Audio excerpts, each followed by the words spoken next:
அஸ்ஸலாமு அலைக்கும் வரஹ்மத்துல்லாஹி வபரகாத்துஹு. அல்லாஹ்வுடைய சாந்தியும் சமாதானம் அனைவரும் உரித்தாகட்டும். இந்த வீடியோ ரொம்ப நாளைக்கு முன்னாடி நம்ம பலஸ்தீன் சம்பந்தமாக பேசலாம்னு நினச்சிருந்தோம்.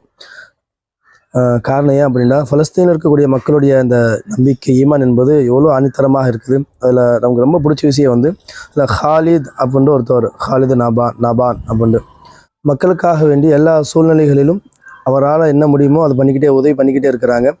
ஒரு கட்டத்தில் அவரோட பிள்ளை இறந்துடுது. இப்போ சொல்லக்கூடிய வார்த்தை என்ன, ரோ ஹபிர் ரோ அப்படின்ட்டு. இப்போ ரொம்ப நாளாக அந்த வீடியோ போய்கிட்டே இருந்துச்சு. அந்த வார்த்தைகள் நம்ம வலைதளங்களில் பரவலாகிக்கிட்டே இருந்துச்சு. குறிப்பிட்ட காலத்துக்கு பின்னாடி அவருடைய ஃபோட்டோவையும் அவருடைய குழந்தையோடைய ஃபோட்டோவையும் நம்ம பார்க்கும்போது ரொம்ப ஷாக்கிங்காக இருந்துச்சு. இப்போ நியூஸில் போய் பார்க்கும்போது அவர் இறந்துட்டார், அல்லாஹ் இந்த 2 பேர்களையும் சொர்க்கத்தை ஒன்று சேர்ப்பானா அப்படின்னு உலகம் முழுக்க அவ்வளோ வைரல். மாஷா அல்லாஹ்.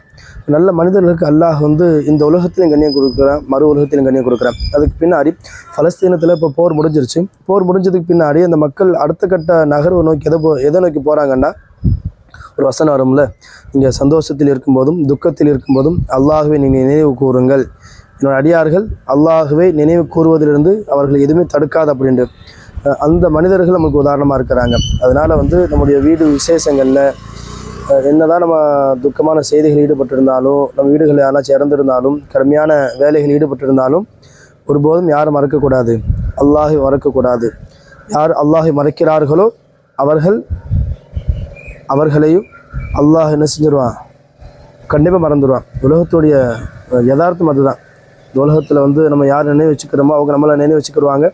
நம்ம யார் நினைவு வைக்கலையோ அவங்க நம்மளை என்ன செய்ய மாட்டாங்க, நினைவு வைக்க மாட்டாங்க. அதே மாதிரி தான் படைச்ச ரப்பு நம்ம அல்லாஹுவை நினைவு வைத்திருந்தால் எல்லா நேரங்களிலும் அல்லாஹும் நம்மை நினைவு வைத்திருப்பான்.